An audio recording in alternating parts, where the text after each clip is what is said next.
جنگل میں ٹمی کا ایڈونچر۔ ایک دفعہ کا ذکر ہے کہ ایک بڑے اور رنگین جنگل میں ٹمی نام کا ایک چھوٹا لڑکا رہتا تھا۔ 5 سالہ بہادر اور متجسس تھا جسے نئی چیزوں کی تلاش اور دریافت کرنا پسند تھا۔ ایک دھوپ کی صبح وہ خاص طور پر مہم جوئی محسوس کرتے ہوئے بیدار ہوا۔ اس نے اپنی ایکسپلورر ٹوپی پہنی، اپنی کھلونا دوربین پکڑی اور جنگل کی طرف روانہ ہو گیا۔ جیسے ہی ٹمی جنگل میں سے گزر رہا تھا، اس نے پتوں والے لمبے درخت دیکھے جو آسمان کو چھو رہے تھے۔ ہوا پرندوں کی چہچہاہٹ، حشرات الرز کی آوازوں اور پتوں کی سرسراہٹ سے بھری ہوئی تھی۔ ٹیمی جوش و خروش سے ہنسا کیونکہ اس نے تمام نئے نظاروں اور آوازوں کو اپنے اندر لے لیا۔ جب وہ جنگل کی گہرائی میں داخل ہوا تو ٹم نے ایک رنگین تتلی کو پھڑپھڑاتے ہوئے دیکھا۔ اس کے پر ایسے تھے جو قوس قزح کی طرح روشن تھے۔ Hello mister butterfly, Timmy نے مسکراتے ہوئے سلام کیا۔ تتلی اس کے گرد رقص کرتی ہوئی اسے چھپے ہوئے راستے کا راستہ دکھا رہی تھی۔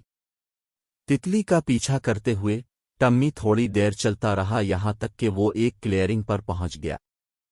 صاف کرنے کے بیچ میں اس نے بندروں کے ایک چنچل خاندان کو انگوروں سے جھولتے اور ادھر ادھر کودتے دیکھا۔ وہ ہنس رہے تھے اور بہت مزہ کر رہے تھے۔ ٹمی نے حیرت سے دیکھا اور ان کے ساتھ ہنسنے کے علاوہ مدد نہیں کر سکا۔ لیکن پھر ٹمی نے زمین پر کچھ دیکھا۔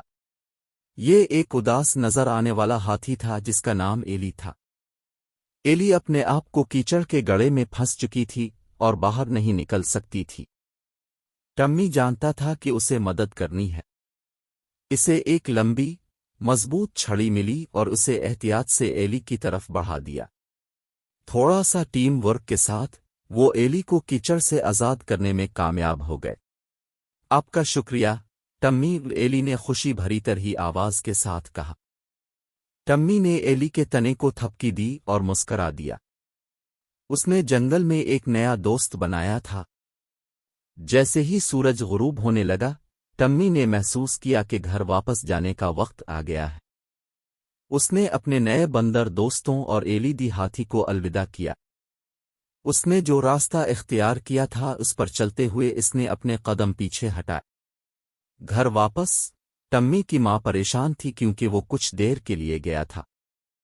لیکن جب اس نے ٹمی کی چمکتی ہوئی مسکراہٹ کو دیکھا اور اس کے جنگل کی مہم جوئی کے بارے میں اس کی دلچسپ کہانیاں سنی تو وہ بھی مسکرانے کے علاوہ مدد نہیں کر سکی۔ اس دن سے ٹمی اپنے جنگل کے دوستوں سے ملنے جاتا رہا۔ اس نے ان سے بہت کچھ سیکھا، جیسے کہ بندر کی طرح بیلوں سے کیسے جھولنا ہے اور اپنے آس پاس کے جانوروں سے کیسے بات چیت کرنی ہے۔ اس نے دوسروں کی مدد کرنے کی اہمیت کو بھی سیکھا، جیسے اس نے ایلی کی مدد کی تھی۔ اور یوں ٹم کی جنگل کی مہم جوئی جاری رہی، ہنسی، دوستی اور جنگلی عجائبات سے بھری ہوئی تھی۔ ہر دن اس کے لیے جادوئی جنگل میں دریافت کرنے، سیکھنے اور یادیں بنانے کا ایک نیا دن تھا۔